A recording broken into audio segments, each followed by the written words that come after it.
This podcast is brought to you by Voice and Vision, bringing help, hope, and healing to individuals, families, and communities affected by mental illness, addictions, and disabilities in southeastern Pennsylvania.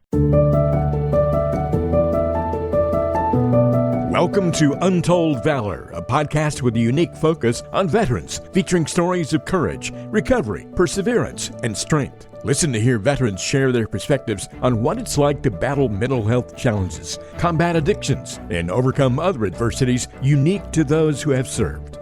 Welcome into another edition of Untold Valor, Veterans Recovery in Action. Excited for a two-part conversation, really, this week and in a couple of weeks here with Command Sergeant Major retired Bart E. Womack, who served in the United States Army with over 29 years of distinction. So looking forward to talking about his time in service and some of the things that he's seen and experienced, and then also some additional content on the second episode. So make sure that if you are not currently subscribed to the podcast, consider doing so. Support the channel and get more content as it comes in. And it's a great way to help and listen to veterans and their stories and finding ways to help if you need help, or even maybe offering to help others. So as always, Reverend Ben is here as well. Reverend, how you doing this week? I'm doing fantastic. Hello, guys. Good to have you. Good to have you. Glad to be chatting with you.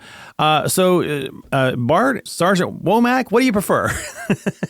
I think you'd be safer saying Bart because you may jack up all the rest of it. I might. Yeah. Okay. You're right. So how you doing today, sir? Good to have you. I'm doing fabulous. Thank you for having me. Yes, sir. So as always, we talk with people who have served or family members and trying to just kind of get their stories and, what their experiences were and how transitioning out of service and into the second phase of life and things of that nature have gone. So as you and I were just kind of talking quickly, feel free to kind of give us a little backstory on you. Kind of tell us a little bit about your career and time in service, and how did that go for you? Yeah, I want to start first off by commending all of you guys in your team that does this. I love the title, and I love how it's going to help your audience, that they're going to take something away from people's stories and how to help them move forward with life outside the military. So I just want to give you that. Thank you so much. Yeah, that's definitely, that's the goal. So thank you so much. I mean, I joined the Army a long time ago, so long ago that I've been, this June, I will have been out of the military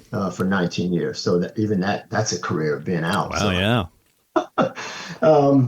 So way back in 1977, half your audience wasn't born, depending. You might be surprised. And I stumbled upon the military. They came through the high school hallways trying to recruit and talk to people and all that, which I ignored every time they showed up. But I was naive about the whole process, what the military was as a whole. I was working. I told myself I graduated at 17. I would wait a year and then go to college. That was my plan. I didn't make it a year before I ended up joining the military. I was working and I had to catch the bus because my next oldest brother had wrecked a car that I used to drive to work. So I started taking the bus, and in between transfers, it was cold, and I went into the recruiter office to get warm. And that led to 29 and a half years. Oh, wow. Okay. So they really had a good conversation with you then. Yeah, it was a really good conversation. Yeah. Because I was 17, I had to wait till I was 18 to join, which ended up being 2 months after the time I walked into that office. Yeah. And I still didn't join. I mean, when I could sign for myself, and I waited an additional month after that to finally do it. So best thing I ever did in my life, especially not knowing what I was really getting into. Mm-hmm. Yeah, your career is astounding, and we'll put some information in the show notes for people to check out. Yeah, it would take me probably 10 minutes just to read all of this. It's pretty impressive. Well, I appreciate that. Starting military in basic training, I would start there by saying that's when I signed up for airborne training, not even knowing what airborne was. They said you're going to jump out of airplanes. So you got to be crazy. Why would you do that? Then they said you get $5 extra. They said sign me up. So $5 extra then, huh? No, 55. Oh, 55. Okay. Yeah, okay. Well, big money. Big money. Big money then. The funny part is it's only doubled since that time. Are you kidding? A while before it doubled. Yeah. Wow. Reverend Ben, does that sound similar to you? Does that ring any bells? Oh, for sure. Yeah. I can identify with that. So anyway, go ahead, sir. So that took me to the 82nd Airborne Division. After that, I was assigned to Korea for a year, then back to the 82nd. And then I was stationed in Turkey for a year. While in Turkey, I signed up to be a drill sergeant, left Turkey, went straight to drill sergeant school, and then became a drill sergeant at Fort Dixon, New Jersey for 2 years. So Nice. that was an experience. I was just 23 years old. And, trainees coming in, average age is 18 years old right out of high school, right? And I'm only 5 years older than them. But it tells you the level of maturity, training, everything that the military kind of put into their people to excel and grow within the military. That enabled me to even conceptualize being a drill sergeant at age 23. It was well after, serving in the military that it dawned on me that I was actually 23 at that particular time. I didn't think about it at the time. That's just flying by. Yeah. Right. Yeah. Sergeant Major, I can identify with that, but I was much younger. I went in at 17. It happens very quickly. They have a great... I found out that the military, it made a man out of me, number one, but it also, it awoke in my critical thinking as a young man at an early age. And in hindsight, I can see how it's made me the person I am today. Yeah. To have things in order, because that's what they teach us, order. Yeah, I agree 100%. I mean, I would not be even sitting here talking to you had it not been for the military. And it's for some people, and some people it's not for. Yeah, for sure. And you've obviously saw a lot of things through your career. So you're a 2-time combat veteran, one with the 101st Airborne in Iraq, one with the Joint Security DMZ in Korea. You've got 2 Bronze Stars, one for Valor, the Legion of Merit. Like I said, I could read this thing and it would take 10 minutes. So you've seen a lot of different things in there, and through those many years, how did you kind of handle and process that, right? Because I think that's what a lot of our listeners to the podcast sometimes struggle with, is their time in service, their time, out just when they first get out, and that transition period, things like that. What are some of the things that you've seen along your distinguished career? Just like any organization that's attempting to excel, there's going to be some evolution and there's going to be some change. Good, bad, right, or wrong. There's always going to be some change. You try to mitigate the bad and the wrong, and capitalize on the good parts of the change, and more importantly, embrace the change. So, I mean, if you are opposed to change, that's going to be very hard. Yeah, true. But if you embrace it, then it becomes a little easier, and you understand why things are happening. And I would tell you, as a leader, the higher I went up, the more I explained the why down to the lowest level. The privates need to understand what's going on, and every rank in between, they understand what's going on. So great point. I would make a point to explain the why. Now they understood. I didn't need them to agree. You're not going to sign something and say, okay, Storm Major, whoever, I agree. So thanks for explaining. Now I agree. Sign this. It doesn't work like that. But because I took the time to explain the why, then they were all in. Yeah, you get the buy-in because they understand the why. Yeah. Correct. Yeah. And so when you're, as a drill sergeant, obviously, and as a leader, seeing the struggles, right, that a lot of, like you said, it's not for everybody, right? Sometimes people go in, they try to do it to better their life or for a living or whatever the case might be, and it doesn't fit, right? And maybe they struggled while in service, and they struggle trying to get out and find their way out. Is that a lot of, is that some of the things that you saw and experienced as well? Yeah, I mean, I feel like the drill sergeant time and beyond, as a leader, you have some pride in what you're doing. And I never let people quit, not just on me. I took it personal that you quitted on me, but more importantly, I wouldn't allow them to quit on themselves. It's easy. It could be easy if you knew the right tools of writing, et cetera, to put people out of the military. And you can find a way if you want to find a way, and they'll help you. But I was never for that. I'm trying to make you stay in because you raised your hand, you signed up to do it. Right. And you come up with some kind of weak excuse of not being motivated, whatever the reason is to not do it. And I'm not going to buy that. You're not going to quit on me, which really means quitting on themselves. So I took that personal at every level. What can we do to make you better? There's something in you, and I know it's in you, that we can utilize as a whole to make you better and fulfill your obligation to the military of what you signed up for from the very beginning. That's a great point. Yeah, be successful in doing that. And the point of not allowing them to quit on themselves is very instrumental when they get out of the military. Now, you're going to learn something. In the 3 years, 4 years, I don't care how long you've been in, you're going to learn something that you can use on the outside. Mm-hmm. You're a person that will all share that they have learned something that they can utilize, to the point where they are conflicted with how I'll say corporate society operates in the workplace, and how it differs from how it was in the military of teamwork, camaraderie, and all those types of things. They're struggling to find that same structure on the outside that does not exist. They don't care about that stuff. They care about you coming to work, doing whatever they pay you to do, stay in your lane of doing it, and then that's it. There's no camaraderie. There's no mission accomplishment of one goal and rowing all together. There's none of that. Definitely doesn't exist as much, that's for sure, yes. Yeah. Right. Yes. So, Sergeant Major, how did you deal with that during your transition period? Yeah, way before the curve of what you see today in terms of a structured transition, that you go to this place and they're going to help you with resume, and you go to this place and they're going to help you set up all the things for job searching, et cetera, et cetera. Uh-huh. That wasn't in place when I got out. Even post the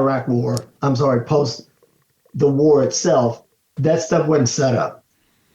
So you had to navigate that more on your own? Pretty much.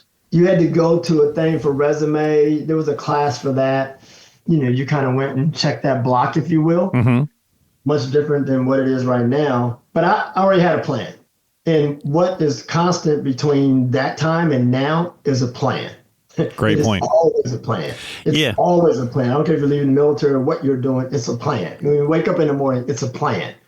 And my plan was I was leaving the military and I was going to Hollywood to be an actor in military. I saw that. Yeah, I was like, we're going to have to transition to this. I got to hear about this some, but go ahead. Yeah, so even I think eventually my day of getting out is 2006. Way back in 2002, I was already taking classes in nearby Nashville. I was my last assignment was Fort Campbell, Kentucky. Nearby in Nashville, I was already taking acting classes because I knew what I was going to do when I got out. At the time, I didn't know when I was going to get out. We hadn't even gone to Iraq yet, which is 2003. Uh-huh. But I was already taking those classes because I made up my mind probably a year or so prior that that's what I was going to do. Now, you wanted to act, or did you want to act, or did you want to advise, or both? Well, it was acting first. Okay. And then I fell into military technical advising. Gotcha. And which one did you find more rewarding? Is that a trick question? Rewarding. I would say rewarding was the military technical advising. Okay. Because you had an opportunity to put your stamp on it, even if it's just the scene, you had your opportunity to put a stamp on it.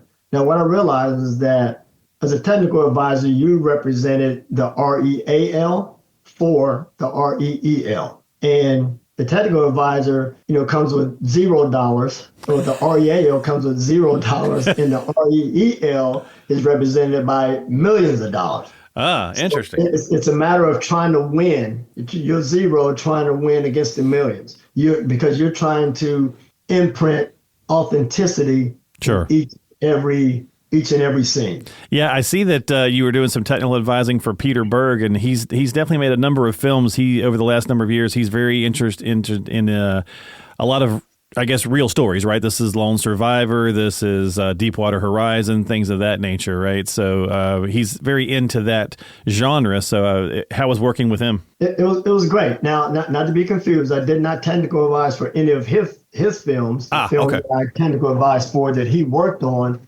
was directed by Robert Redford, and Peter Berg was a character in that movie. Oh, okay, when he was still acting. Gotcha. Okay. Yeah, he was acting. He was in an acting role for that, and he played a military commander. And he, at the same time, off camera, he was in the middle of pre-production for the movie Hancock, directing Will Smith. Gotcha. Yeah. Okay. So he was well on his way to that side of his career, but he happened to be playing this role in this particular movie. And I remember he had some lines that he was saying, and he said the line, and it didn't sound right. And he says it was something about, he said, you were air mobile into the Badakhshan province or something like that, and they filmed that part, and he's like, air mobile. I said say air assault. Because you have to appease writers to a certain point. Yeah. And really the air mobile thing, when the 101st Airborne Division first started, well, not first started, when they went to that concept, it was air mobile, but then it transitioned to air assault. Gotcha. But soon as I said, say air assault, he didn't question the origin of it. He knew that sounded better. Gotcha. Right. Sometimes it's about the cadence and the flow, but you also want to get that advisory position, right? So you transitioned into that. You're doing that. Did you, like so many of our veterans, did you find yourself struggling at all with some of the transitional pieces? I know you said you had a plan, but maybe some of the mental side. Now, obviously, not everybody goes through that, but certainly the numbers have grown. Our statistics are what they are. I'm a father of my daughter's been in the Navy now for 8 years. She's on the fence about whether she wants to continue. She's not been wanting to. Now she's leaning towards continuing, and part of her worry is transitioning out. She's gotten comfortable now, but she's a little afraid to take a step out of what she's gotten used to. Does that make sense? Oh, it makes total sense. Again, she's going to be much better off than I was and the people in my time, even trying to translate what she's doing now to what's out here, and more importantly, what she wants to do. It doesn't have to be the same, right? But begin to shape that now, because that's going to eradicate some of the fear and some of the worry. Shape all that now, and as many years ahead of the curve as you possibly can. Yeah. Because in shaping is going to be preparation, right? And those are things we learn in the military as a whole, that preparation and planning and all those types of things to mitigate as much as you possibly can. We plan to go to war. When we get there, something may change and we have to shift. Right. But we've trained to be able to do that shift. And the same thing is going to be true in transition. But more importantly, what everyone knows is what the things that they did in the military, and think about what you're hoping to transition to, and utilize all those skills. And keep in mind, no matter how tough or how uncertain that may be, whether it be something you anticipate or stories that you've heard, you are trained for most of this. And utilize those things that you are trained on. Don't let those things go. Hold tight on those to be able to implement them to no matter what the situation that you're going to get into. Yeah, great advice there for sure. Let me talk about your book as well. So you published a book, The Embedded Enemy. Tell us a little bit about that. Well, we're going to shift some serious gears here. Sorry. So I'm assigned 101st Airborne Division, 1st Brigade Combat Team. I'm the Command Sergeant Major of that unit. So we're talking 4,000, almost 5,000 people-ish. Right? Okay. So we're deployed for the war in Iraq. We're at our intermediate staging base in Kuwait. After Kuwait, once the plan is finished and all that type of stuff, we're going to cross the border and invade Iraq. So we're in Kuwait at this intermediate staging base. It's probably just switched over to March 23rd. It happened to be a Sunday that year. And I'm watching Tiger Woods play golf. The unit that was there before us at this camp, Pennsylvania, had a television. So I was able to get American golf. Now, I watched Tiger Woods play in the Arnold Palmer Invitational the 2 nights prior, so Thursday night and Friday night. Yeah, why not, right? But the Saturday's round, right? And I'm sitting there watching that. And I'm sitting at the end of this table. Our ammo just came that day. I'm loading magazines. I am watching Tiger play golf, and I'm on the computer doing bill pay. I'm going to be up all night watching Tiger play.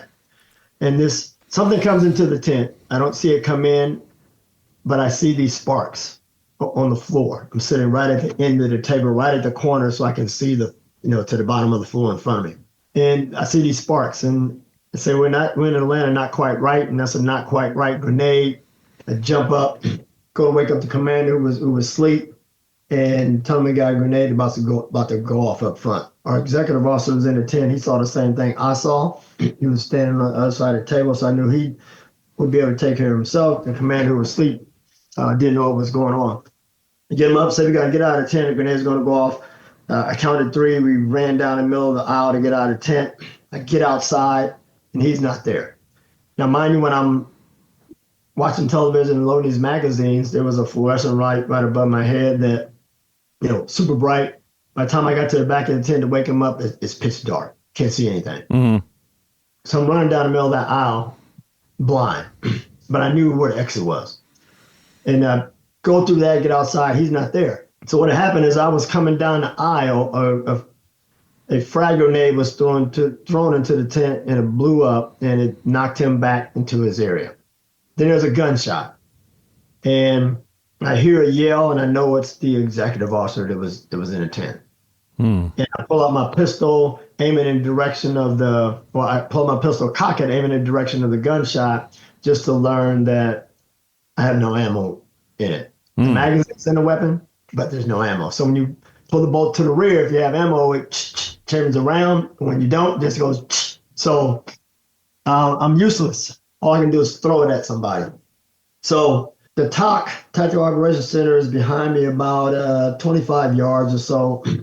I run to the TOC to get a weapon, night vision devices, and ammo, and then come back out and go to my tent to look for both of them, and they're not there. But I don't see anybody else outside. I don't hear anything, so there's no sign of an enemy or anything at this point. I go back in, I summon someone to go to the tent and continue to look for the commander and executive officer while I look for the enemy. And I'm looking for the enemy, and I don't see anything. By now, some of our soldiers are coming out of the tent. One asked me what's going on. I said, I don't know.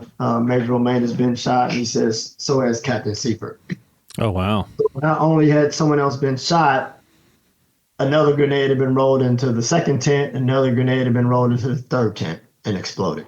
So we're on a search for the enemy.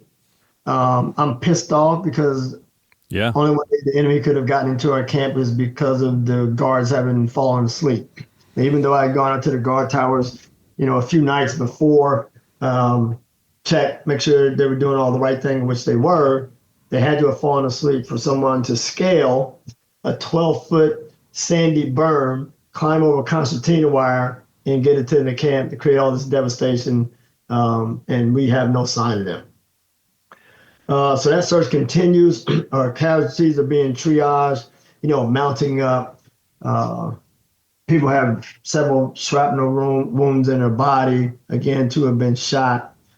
A field litter ambulance comes in the vicinity of the TOC. It's loaded up to take casualties to the aid station that's on the camp. The medevac helicopter comes in to take them to the combat support hospital, and it's only about a 1-minute helicopter ride away. The first one lands loaded with casualties. It takes off. Second one lands. It begins to get loaded with casualties. At that same time, a huge explosion is in the air. Of course, we think at this point it's a coordinated attack from the ground in the air. Right. So we don't see anybody on the ground. And what happened there was a Patriot missile detected a fast-moving object on its radar and shot it down. It ended up being a British Tornado fighter jet returning from a mission, which it killed both of its crew members. Wow. So the search continues for the insurgents that we can't find. Oh, I want to point out that that second helicopter was beginning to lift off right after the explosion. And when it did, they were directed not to go to the cast that was a minute away, but they had to go to a cast that was 75 kilometers away because of the potential threat in the air. Now, when it was shot down, they didn't know it was a British Tornado fighter jet. We didn't learn that till the next morning. Gotcha. So they have to travel, 75 kilometers to a different cache. Our commander is found. Now he's in the TOC.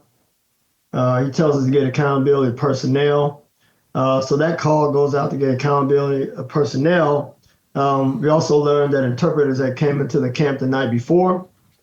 Once I learned that, I said, okay, it has to be them. Go find them. We find them, interrogate them, just to learn that they have nothing to do with it. But the call over the radio to get accountability of personnel revealed that one person was missing, a Sergeant Akbar, as well as grenades and ammunition. And then he became our number one suspect. Oh, wow. So a fellow soldier. Correct. Yeah. Wow. So upon learning that, I leave the tent, myself and the intel officer, Major Warren. He realized that there was a bunker that he hadn't checked on night. He had been checking bunkers, walking around with his pistol in his hand, asking who's in the bunker, giving them some instruction, moving on to the next one. But after learning this news, he realized there was one he hadn't checked. So he goes to that bunker and like he had done all night, asks who's in the bunker. And when he does that, the response is Sergeant Akbar. So Akbar didn't know we're looking for him. There's another person in the bunker with Akbar. That person says their name. Major Warren holsters his weapon, manages to get behind Akbar and take him down, and that's how he's apprehended. Wow. So did he fess up to it? He was asked why he did it. He said to keep y'all from killing our women and raping our children. Wow. At the time, I had no idea what OUR meant in relationship to this. But because of his religious belief, that was the hour. Gotcha. And did that, situation, obviously, anyone's going to, deal with any kind of trauma that's going on. Did you kind of struggle with that later on, and were you able to kind of get some of the help that you needed with that, or some of your fellow servicemen? If there was a struggle, for me, it was mitigated by wanting to tell the story. Gotcha. So that was cathartic for you? Exactly. That was the therapy itself. I knew in the beginning that I was going to tell this story. Now, coming back, I learned that people were not aware of it, just like you're hearing it for the first time, likely. Some people say, I think I remember that thing happened, but they didn't know the nuts and bolts of what had happened. And that was the reason to tell the story. It was twofold. It was that I wanted the world to know, because now these British pilots are dead as a result. Now it's a world story. I wanted the world to know that attacks can happen from the inside. And I wanted them to know what my soldiers went through as a result. So that was the reason writing the book. Second to that was to prevent that same thing from happening to anyone else in the future. Yeah.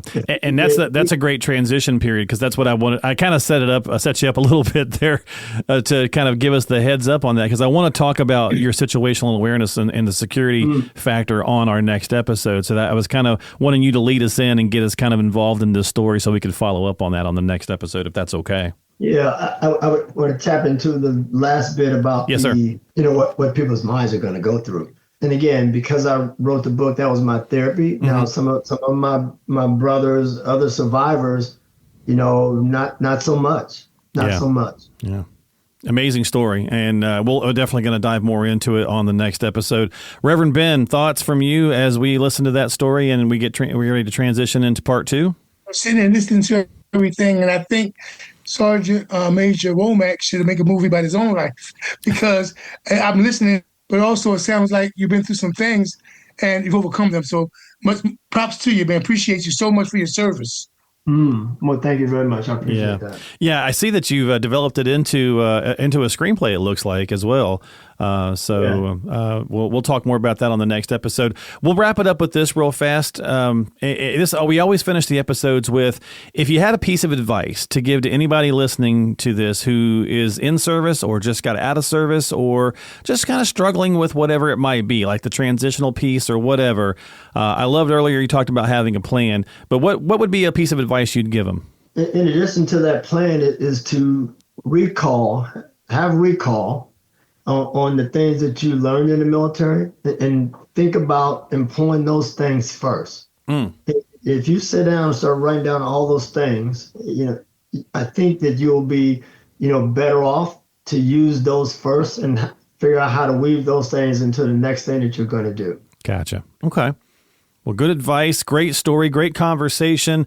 Again, thank you so much for your time talking with Bart Womack here on the episode of Untold Valor. And so please subscribe and tune into the next episode. We'll drop it in a couple of weeks. We're going to continue on with his story. We're going to talk more about his book, which is Embedded Enemy. We're going to talk more about the situational awareness, security, and just the things that arose from that situation. So thank you so much for your time. As always, of course, if you got some questions, need some help with your own situation, lots of resources in the description details of the podcast episode. Click on that to reach out to the team if you're in need of some help. Thank you for listening to Untold Valor, Veterans Recovery in Action. Gentlemen, thank you so much, and we'll pick up part 2 on the other side.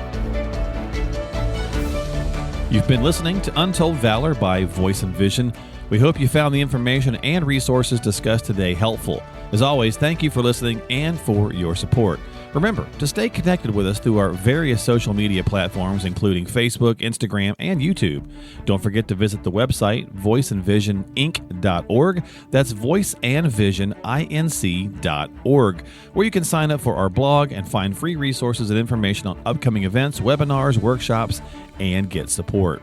You can also access our free help and hope guide for individuals and families struggling with substance use and addiction.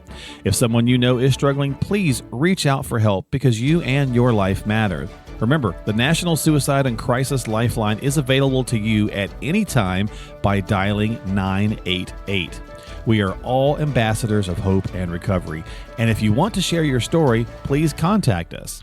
Compeer Corps is also looking for veteran mentor volunteers and veteran participants. To find out more information about Compeer Corps, please call 610-541-0790. That's 610-541-0790.